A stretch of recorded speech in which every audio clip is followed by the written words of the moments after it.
Up the Ra. Up the Ra, Nigel. I mean, I know that you said sorry. I know you get 87 quid. It's entirely within your rights to do that. Hello and welcome to this very special Warno dev blog.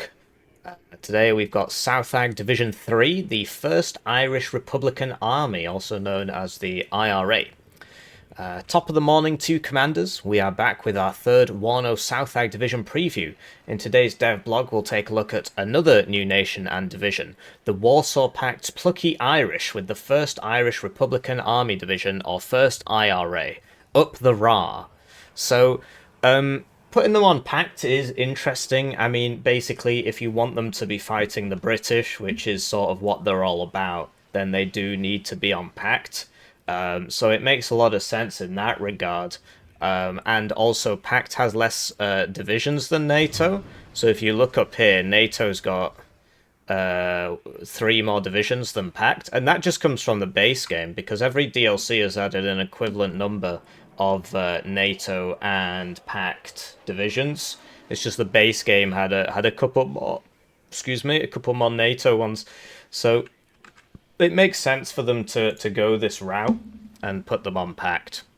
So now we've got some Irish history, and you know, I don't really enjoy reading this out, but you guys keep telling me that I should, so I'll read it out. And as always, timestamps in the description. Just check the timestamps if you want to skip ahead to the next section, and I might as well do the shilling part now. So I'd like to take the time to thank the generous channel joiners, generously joining the channel. They get their names on the screen, they get the videos early, they get members exclusive videos. This one had to come out today for reasons which might become apparent later if they haven't already. And yeah, I do appreciate it. Certain videos get demonetized for reasons that, you know, it's hard to explain. I don't know. It just doesn't make any sense to me. But certain videos get demonetized for the discussion of topics which, you know, some people might find slightly controversial. And as such, I really do. That's why I push the memberships, right? And that's why I like the channel members so much. But for the rest of you, I do appreciate you watching the video. So let's get into the Irish history. After suffering their 35th potato famine in 6 weeks, half of the people of Ireland seceded from the British Empire following mostly peaceful protests. Ireland gained independence from the British Empire after a long struggle marked by political movements, armed conflict, and negotiations. The 1916 Easter Rising was a key turning point, followed by the Irish War of Independence in 1919 to 1921. In which the Irish Republican Army, IRA, fought British forces. This led to the Anglo-Irish Treaty of 1921, creating the Irish Free State as a self-governing dominion. The treaty sparked a civil war in 1922-23 between pro- and anti-treaty factions. In 1937, Ireland adopted a new constitution, and in 1949 it formally became the Republic of Ireland, fully severing ties with Britain. However, Northern Ireland remained part of the United Kingdom, leading to continued tensions. And this, from what I remember, this is basically the British justification for oppressing the Irish. They used to write research papers about this. You can read this in your own time. But basically, their chain of logic was Irish people are actually Africans, and therefore it's okay to treat them worse. I wish I was joking. This is real.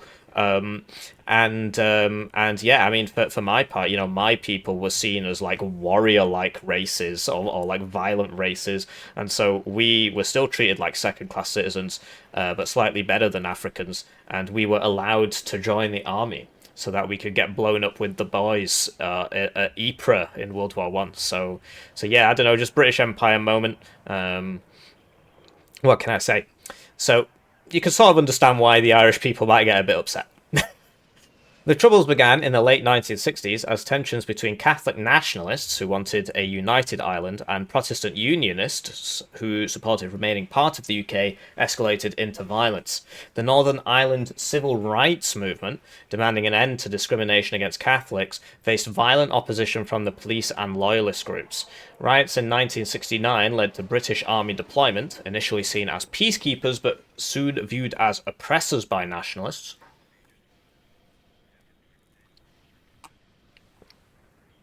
I absolutely love water.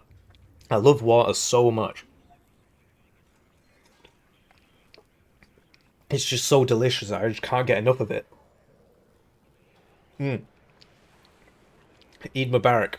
Anyway, especially after events like Bloody Sunday 1972. So yeah, this was a pretty unpopular day. Lots of people didn't make it.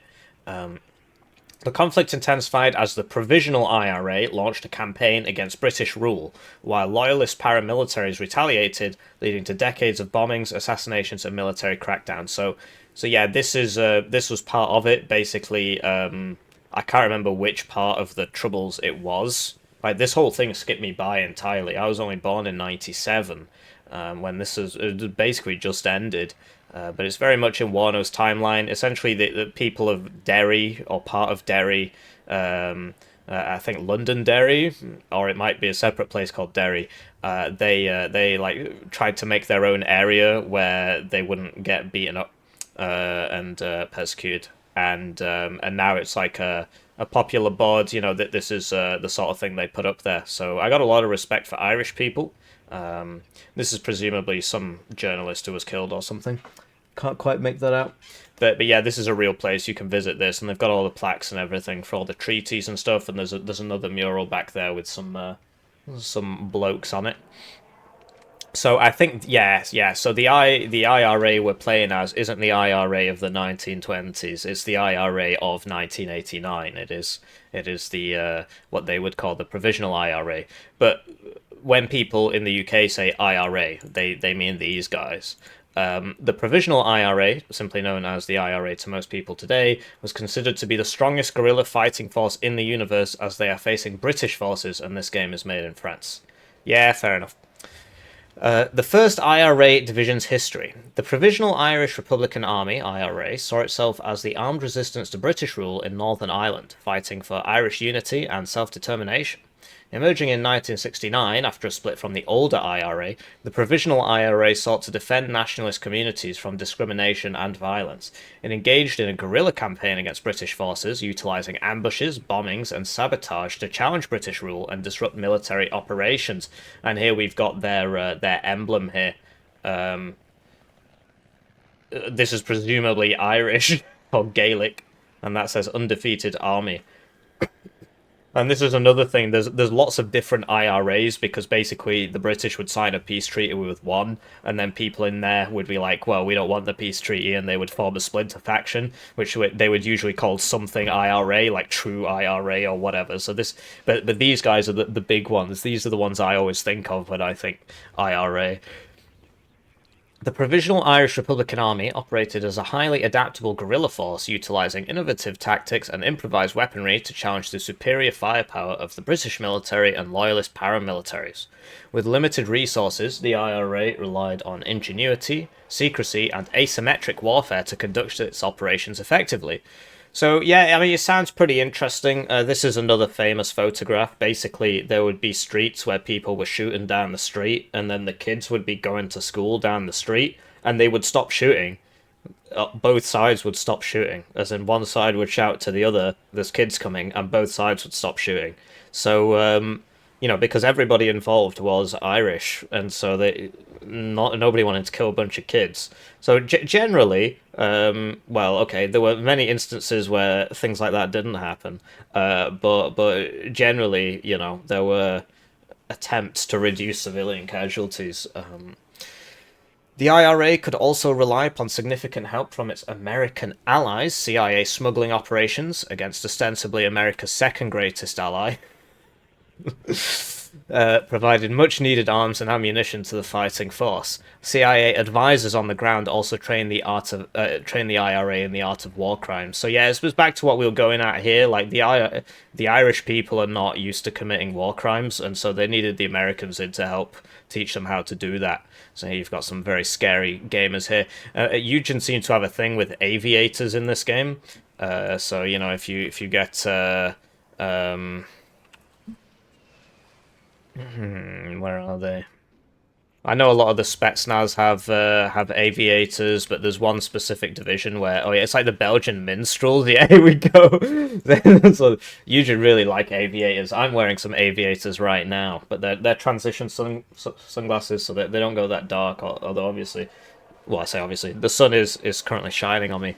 Got my blinds closed. Don't know how it picks it up on the camera, but it's not very important. They do look very cool, though. These guys look cool. These guys kind of look a bit stupid, to tell you the truth. I'm not sure what's going on there. But these guys, they look pretty cool, yeah. This must be before the Americans started helping out, because that's not much of anything there, really. The first IRA in Warno Southag. Okay, so I guess this is more pertinent to... Oh, yeah, okay, so now we're going through it tab by tab. I need to... Yeah, so, okay. What's that? 10, 29, tab. There we go. Right, so how will the first IRA look like in Warno Southag? New units are both italic and bolded, and everything that follows is work in progress and subject to change. So, Logi tab. A fairly strong tab due to the clandestine smuggling operations of the CIA and the strong local support of the Irish people. The Irish can count on receiving supplies from numerous local pubs scattered around all Warno maps. So that's really interesting, actually. So the main problem people always had with fobs in Warno is that you pop it down at the start, and this div doesn't get one because it's airborne, and then it's one and done. You just put it down in your base, and then it's one and done. Whereas now what they're doing is they're going to be adding pubs to the map, and so the Irish can store their weapons in the pubs. And then, you know, get the supply from the pubs. So it really will be like quite asymmetric warfare in that, you know, they will, and there's some more stuff about this as we get further down. You know, they'll be able to use the map more effectively than the attacking force. So that's really interesting. There is sadly a lack of a space here. Not sure what Eugene's doing. They can also count on the new Ford Escort medium supply featuring the false flag trait and several captured Bedford MJ supply heavy supply trucks. Okay, yeah, so the Ford Escort, I mean, obviously it's not in Warno, but we can assume it's going to be like something like this. So, you know, 20 points, this is basically like a Chevrolet or something, a Chevy. Yeah, that's right, isn't it? And and so like I'm gonna assume, I mean this is just guessing, right? We'll have to wait for the division to actually come out. 300 supply, 20 points, and you'll get you know, you'll probably get like 20 of them in a supply card. Then it talks about the Bedford MJ supply, which is the British one, right? So they'll have captured some of those presumably, and that's 1,000 supply at 40 points. So you've basically got everything you need. Does it mention any supply helicopters? So I think sorry, it's this water. Oh, I'd love a bit of water. Oh man, water is so nice. Stay hydrated. And so yeah, no supply helo, which is a shame for the team game players. Command units include the Ford. What? Oh, I assume that was supposed to be a Ford Escort and they just spelled it wrong. Okay. Ford Escort CV and Ford Cortina, as well as the Black and Tan CP, which is the Irish designation for a captured British Rover CP. So, presumably these will all be like 3 per card cards. This is cars. This is the Rover. Black and Tans is what the Irish people used to sing when they were drunk. So yeah, it looks like just car CVs, but I mean, to be honest, these are 3 per card, and if you're getting at least 3 cards, because you got to get the Ford Escort, you've got to get the Ford Cortina, and I'm assuming this is the CV, right? Because they always use like white camos for CVs, so this is presumably the CV one and not the supply one. And yeah, so you're gonna get a minimum of 9 car CVs, so that's pretty cool. And this is the Ford Cortina, so there you go, a bit more lore for you, a bit more value added. That's why you're watching me and not just reading it for yourself, I guess. So infantry tab, a fairly strong tab. Didn't they just say that?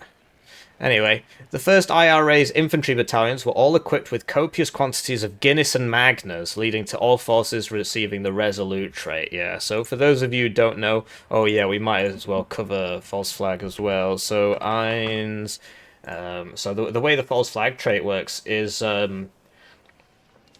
Yeah, so people dressed in civilian clothes or enemy uniforms, and they get a lower threat level, which means that AI doesn't automatically target them. So so that, I mean, it could help save your transports. I don't know. Anyway, Resolute, so that's something like Mott Schutzen get them. And yeah, so it's interesting because obviously all of East Germany gets Resolute, which is really weird because they collapsed without fighting, whereas the IRA did fight for years and years and years. And so they've got that Guinness, right? So it makes sense for them to have Resolute. Basically, the way Resolute works is that you take less suppression and your suppression regeneration slightly faster. So it's a really nice thing to have on your infantry. It's one of those things you like don't really notice too much, but it does give you a big advantage in fights, and it does make East Germany perform punch above its weight. So yeah, very important. New in Warno, civilians come in 15-man squads equipped with no weapons. Okay. These units cost 10 points and spawn in the middle of the map. So this is exactly what we were talking about. So if you go to something like Two Lakes Duel, I guess, obviously they'll have to change the maps to add these new pubs. So we'll see where they put the pubs. If it's like one in every town, or maybe the Irish player will be able to manually place pubs at the start of the game and just put them where they want them, like designate a building to be a pub. I've certainly seen that walking around Ireland, which I've never actually been to. So yeah, but like you can imagine, right? If you're starting further forwards, you can fill the town with the civilians, and yeah, so that'll be interesting. The enemy will automatically fire upon the civilians unless their weapons are manually switched off. Yes, this makes perfect sense. Because so if you think about the way the AI works, they just shoot enemy units, and so presumably the civilians aren't going to have the false flag trait, and so they're going to have a higher threat level than all the things with the false flag trait, and then they're going to get shot unless you manually toggle the weapons. So it's a really interesting way to simulate like coin operations, counter-insurgency operations, because that's the way it works. You know, you train these guys. I don't know if you've like, I know a lot of guys who watch this channel like served in the army, and they've got like crippling PTSD. I've got crippling PTSD from a Word document, my PhD thesis, so I feel like I can relate to them a lot. Um, so yeah, I mean, I don't know if you've seen Generation Kill. For the rest of you, just watch Generation Kill on HBO, I think it is. That's a pretty good show. And basically, the whole idea is that they train these guys up to just shoot people, and then all of a sudden it's like you are now a police officer, and it's like, well, I'm not really very good at that. And so yeah, that putting the micro burden on the people to try and get them to not shoot the civilians is a really interesting way of doing things. For each civilian unit killed, the IRA player will receive 50 points in international donations. Okay, yeah, so this makes perfect sense now. It's all starting to come together. So you've got the civilians, and the if you're playing against a bad player or a guy who's just not paying attention, you know, he's been on the night shift. He's been there for 3 weeks. He's not getting enough food. He's got cholera. Like, I don't know if you've seen Generation Kill, or written a PhD thesis, but it's basically the same thing. And yeah, you know, people make mistakes. People make mistakes, and so this is a really interesting way to build it into the game, because it means that the IRA player is going to keep getting points over the course of the game. This is a new feature for Warno, yep, which we hope will greatly increase the accuracy of the sandbox. Yeah, I mean, this is what happens in war. We're also laying the groundwork for the addition of the IDF in 2026, which will arrive alongside women, children, and the elderly, so that they have something to shoot at. Work is also ongoing to introduce mosques and schools to complement the already implemented churches and grain silos. Yeah, so this was always a really weird thing about Wargame Red Dragon. I always found that really strange. So they just wait for this. So they added oh, that's interesting. How do I get this up? Okay. I wasn't expecting that one. I wasn't expecting any of them. I wasn't expecting any of them. We're just not going to get into that. So, yeah, they added Israel into Wargame Red Dragon, but they didn't add any civilians. So there was nothing for them to shoot at, which was really weird. It just didn't make any sense. But they did add every single plane used in the bombing of the USS Liberty. All of them, like the napalm ones, the Neshas and so on. Which don't let anybody at Eugen tell you that they haven't got a sense of humor. These guys, they know what they're doing. Because yeah, really strange. Anyway, not to be confused with the above, the civilians in inverted commas are the division's primary fighting force, right? So this is starting to make sense. So now you've got civilians and civilians. Yeah, so this makes sense. This makes sense. Featuring an 8-strong squads with the false flag trait, which we just described, which makes them get shot last by the automatic targeting, the enemy will not be able to tell the difference between these squads and regular civilians until the shooting starts. Yeah, so presumably when the enemy's looking, these inverted commas won't be there, presumably, and so they'll just have the same name, and so they won't be able to tell. They are equipped with armor lights, which is the Irish designation for either the AR-15 or the AR-18, fully semi-automatic bolt-action assault rifles with bump-action stocks, FDA approved. I don't know, that must just be some American gun law thing. But yeah, a lot of AR-15s and AR-18s came in from America. Via the CIA and these international donations, so it all makes a lot of sense. Smoke grenades and captured Law 80 AT launchers. So this is going to be a really strong squad, depending on the price. Because if you've got, I might as well show you the AT4. So you've got like rifles, who are 55 points for machine guns. Lore 80 and 8 strength, whereas this is saying that they'll have AR-15s, which are fully automatic or something, so they'll have 8 rifles. It doesn't mention any machine guns, but it does mention smoke grenades. So instead of machine guns, they'll have smoke grenades. So there is actually a guy on the Americans, which, is this the right one? Yeah, so it'll be sort of similar to this. And they've got Resolute as well. So they'll have smoke grenades, Lore 80s, which are better than AT4s, no DMR, but 8 men.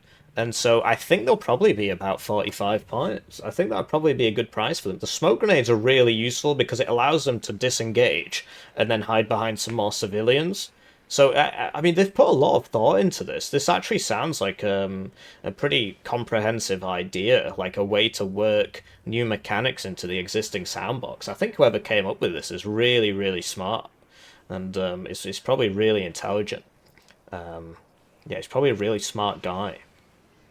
Anyway, the command variant will also receive Stinger missiles courtesy of CIA smugglers, so that's really interesting. There's already a few of these in the game, so like USAF Security Patrol have got Stingers on a mainline squad, and then there's a few command squads with so command squad, and then what's that sound?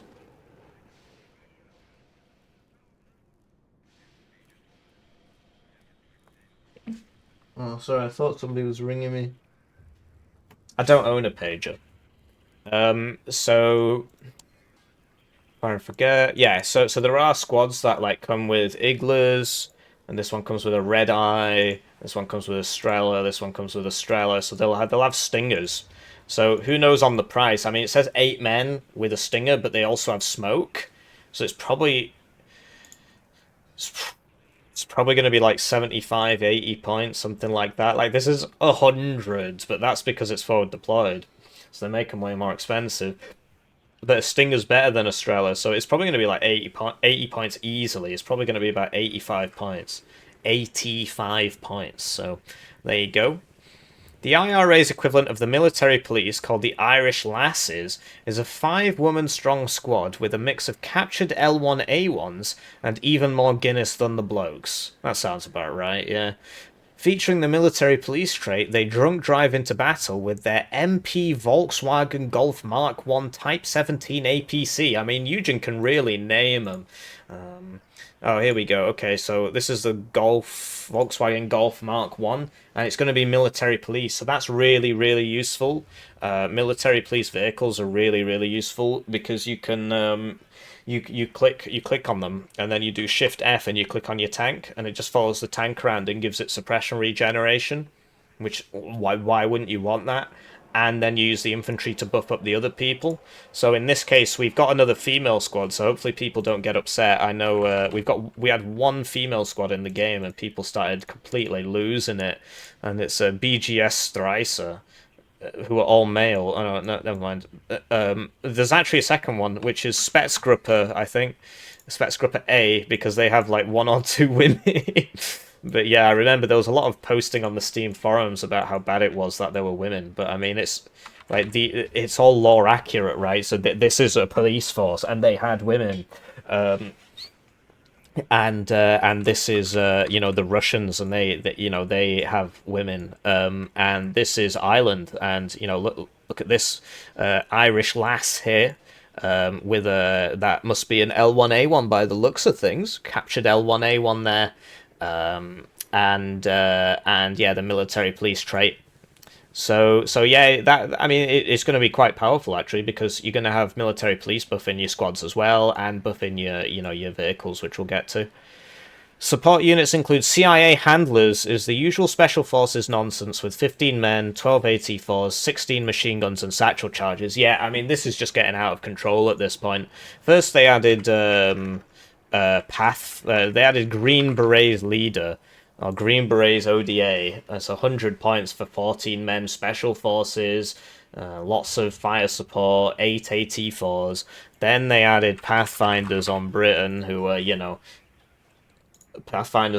are 9 men with 4 machine guns, and just in the last DLC they added Navy SEALs who are 9 men with 4 machine guns and AT4s and satchels, special forces, etc, etc, etc. So yeah, just another special forces nonsense squad, yeah, with 10 quadrillion machine guns.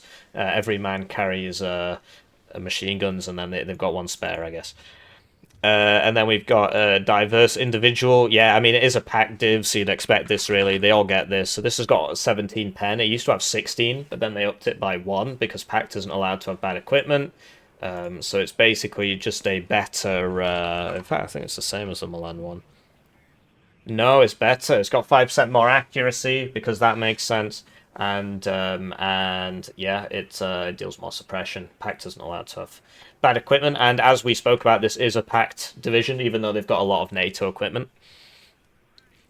Mag 7.62mm, this is a 7.62 medium machine gun team captured from the British. Okay, yeah, so every division in the game gets one of these, so it just makes sense for it to be there.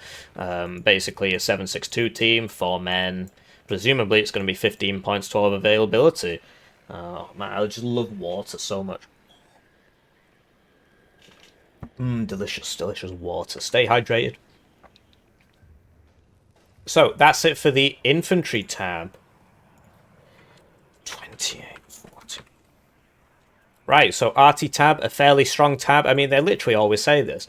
For first IRA, with plentiful captured L16 81mm mortars. Yeah, so this is it's one of the better mortars. It's not the best, because Pact have one which goes like super duper duper far for no good reason.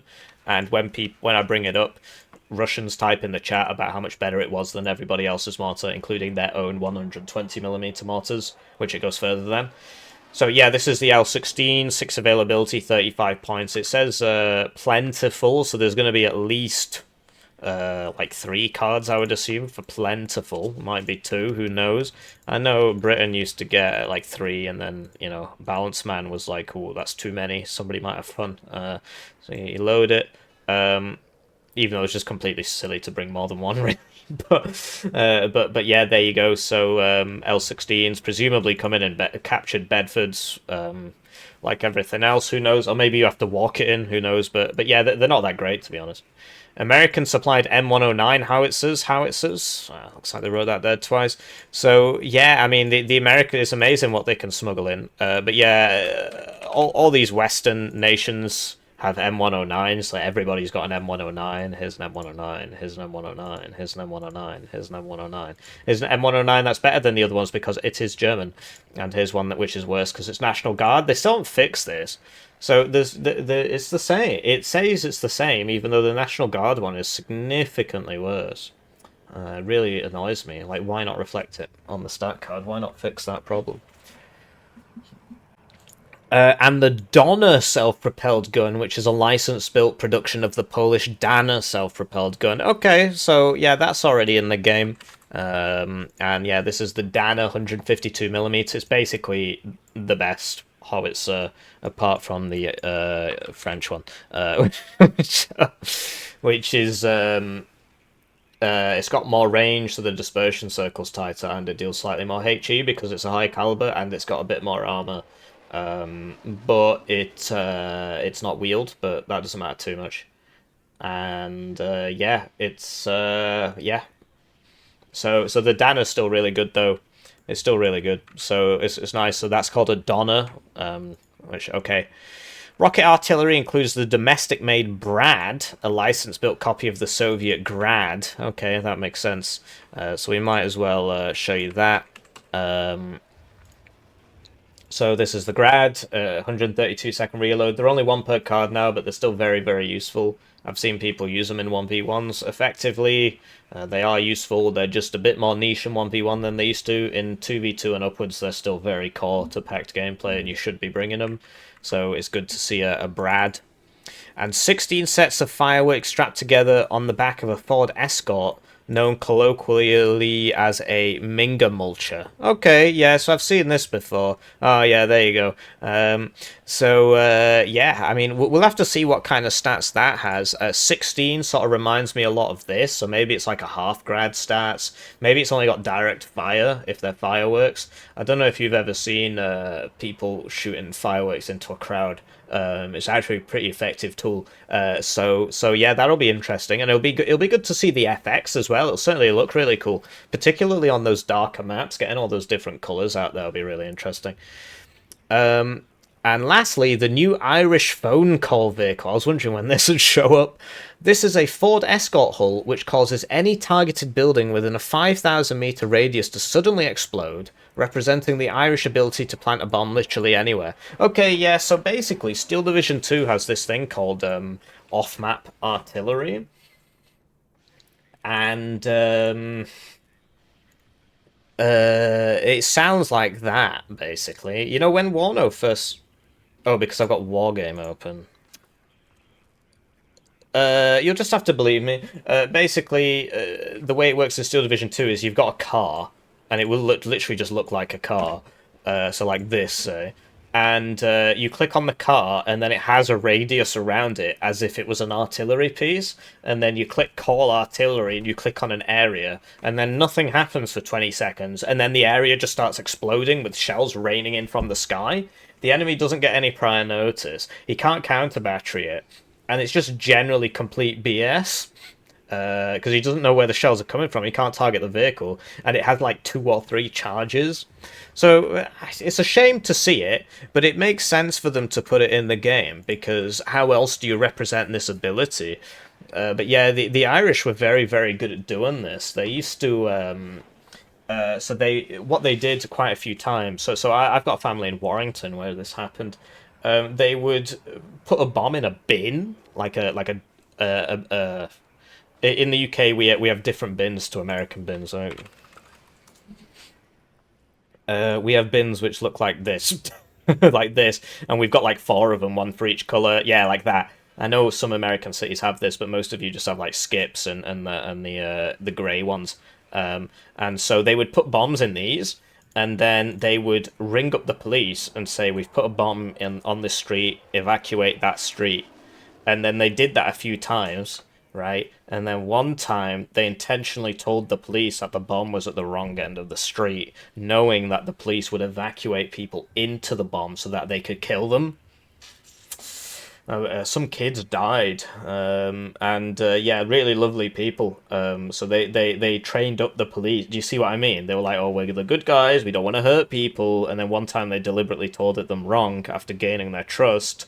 So that, yeah, I mean, it is what it is, really. So yeah, that's going to be really interesting. Basically, off-map artillery coming to Warno, more or less. And that, yeah, that's going to make it very difficult for the attacker to sort that out. If you know your tanks just start randomly exploding, you got to watch where you put people. Really, you can't put them next to buildings, I suppose. Right, tank tab. So that's what is that? 1645. As can be expected, this is a fairly strong tab. Yeah, I mean, they just say this every time. The most common tank is, as always in new divisions, the T-72 with the T-72M1 command variant. Yeah, so it's like every single pack division these days. When we're looking at the Czechoslovakians, which you can check in the description if I remember, they were just talking about how they've all got T-72s, they've all got T-72. So here's a T-72M. Is that M1? No. T-72 with the T... Oh, it's the base T-72. So the base T-72 doesn't have smoke. But it is quite powerful. It's just difficult to use correctly, but it is quite powerful. So worth keeping in mind. In addition, a handful of T-72S and Command T-72 SMH, Shake My Head, are available. Yeah, so this is a new thing as well. Like they're just sort of making up tanks now. So this one is like completely broken. It's got more armor than a T-80 BV, or as much armor as a T-80. No, it's got more armor than a T-80 BV, because that makes sense. And it's got just better everything. Some time traveling ammunition there, and a 2,800 meter range ATGM. So yeah, they're all getting it now. I don't know. While we gave every good division in the game T-72 spam already, well, at least they're owning up to it, our historical consultant assures us that there are still not enough overpowered T-72 variants in Warno. Yeah, many such cases, many such cases. This is why the first IRA will have access to the new T-72W Anchor, okay, which features 5 times the armor of the Challenger 1 Mark II and fires twice as fast. It can also fly. Fuck you, Hippie, I know you're going to read this. Yeah, I mean, it's not particularly surprising, basically. So, if you look at the Challenger 1 Mark II, yeah, I mean, they even upped, like, the T-55 fire rate so that the T-55 can fire as fast as the Challenger, because that's how that works. So, 5 times more armor would mean 18 times 5 front armor, and it would mean 35 side armor, and 25 rear armor, and crucially 15 top armor, which means that the only top attack missile in the game, the FI TOW, which is British obviously, and what? Hell, what's it called? Links. Yeah, here we go. FI TOW. So if you've got 15 top armor, the FI TOW would only deal 1 damage, I think. Pretty sure it would only deal 1 damage. So yeah, there you go. Also, it can fly, so that's going to be interesting. I mean, I don't know how that's going to affect the meta. I don't know if they'll make it like a drone, like what's it? CL? No, what's it called? Schmel. So I don't know if it'll have like drone speed, like 200 kilometers an hour. But it's going to be really interesting to see like what can target that, because if it's got all that armor, then if you look at something like an iHawk, the iHawk, it doesn't actually have a penetration value. It only has a HE value because planes generally don't have armor. Although they're on a different armor profile, it can still shoot a an SU-25 or an A-10, which have 2 armor. So yeah, I don't know how much damage it's going to do. Although they patched it ages ago. Having 2 armor meant that a missile would deal less damage to you, but now it doesn't. I think. I know Stingers don't. So like a Stinger will always deal 5 damage to an SU-25, even if it hits the armor. whereas it didn't used to. It used to deal less. Oh, actually, have they changed that back?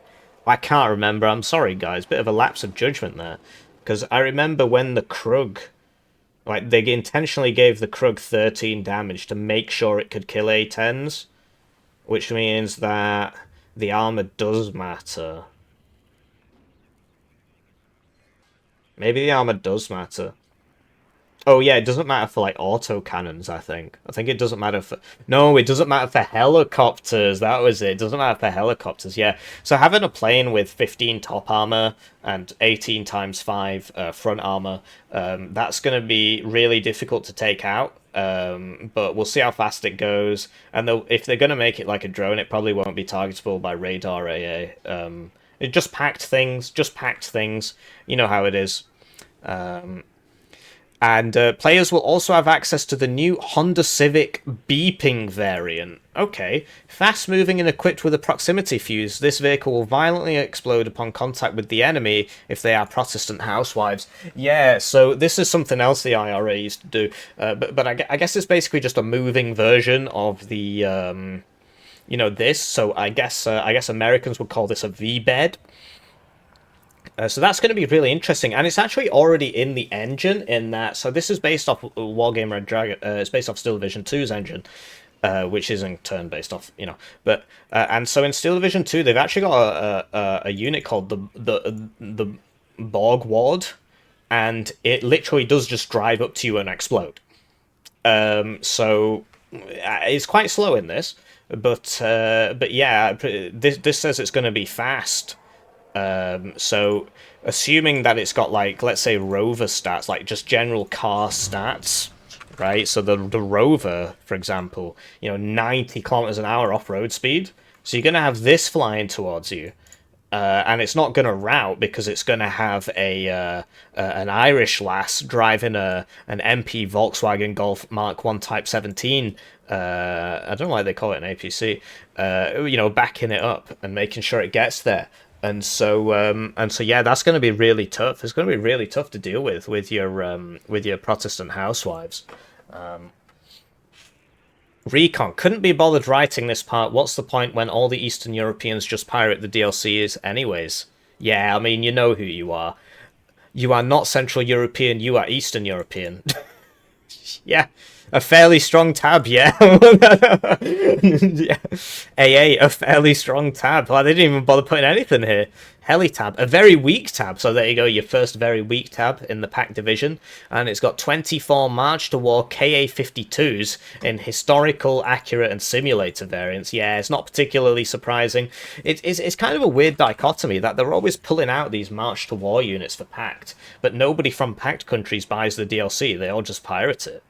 So it's really weird that they keep catering to these guys when they don't buy the DLC. But there you go. This is a KA-50, and then the KA-52. I don't know too much about. I don't know. Maybe it's in Red Dragon. I know it's the upgrade of the KA-50. Okay, get myself some water.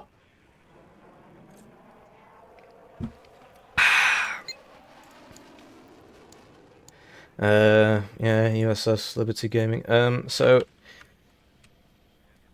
here you go. So in Red Dragon, the 52 has...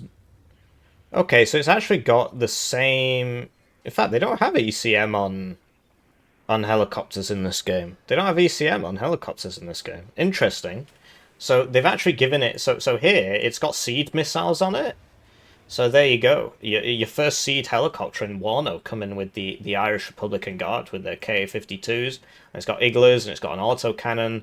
Exceptional optics. I don't know if it'll be Recon though. Like this is clearly a Recon variant. But it's super duper fast. It's actually slower than the KA-50. Interesting. And I see. So it's got stealth, which is basically like ECM. Although no, that's more like size really. So yeah, we'll see. It's going to have stealth, but I mean, it's in the air, so I don't know if it'll be like a Nighthawk. So if you look at Nighthawks in Warno, it doesn't really explain it on the stat card, but they have 0% ECM, but you literally can't see them unless you're right on top of them. So yeah, it's just not really displayed on the stat card that this has that stealth capability, not even a trait or anything. but it does, and so maybe it'll be the same for these Ka-52s. And it's saying, yeah, there you go. It's designed to detect targets and redistribute them among supporting K-50. So there you go. It probably is Recon. It probably is Recon. Yeah, it probably is Recon. Sorry, I need to lean back a bit more. Air, a very weak tab, another one, featuring numerous MiG-31s, Su-27s, MiG-29s, LGBTs, seaplanes, MiG-21 dive bombers, and some other stuff to ruin 10v10s with. Yeah, so I mean, this is basically just how it works in Warno. Pact has the better air force than NATO across the board. There is no equivalent to the MiG-31. Presumably, at some point, we'll get the Tomcat. Although we didn't get it with 6 US, I assume I've got a very itchy nose. Must be all that white powder I've been consuming lately. Yeah, I can't think because my nose is really itchy and I'm trying not to itch it. But there's no equivalent to the MiG-31, but presumably we'll get Tomcats, because if you look at the way the dynamic works in Wargaming with Dragon, is, yeah, you've got Tomcats which balance out the MiG-31s. They're actually better than one of them, and you know, in Red Dragon these things only come at 1 per card because the range is so important, but in Wargame they're just broken. And then yeah, so if you look at like the Su-27 in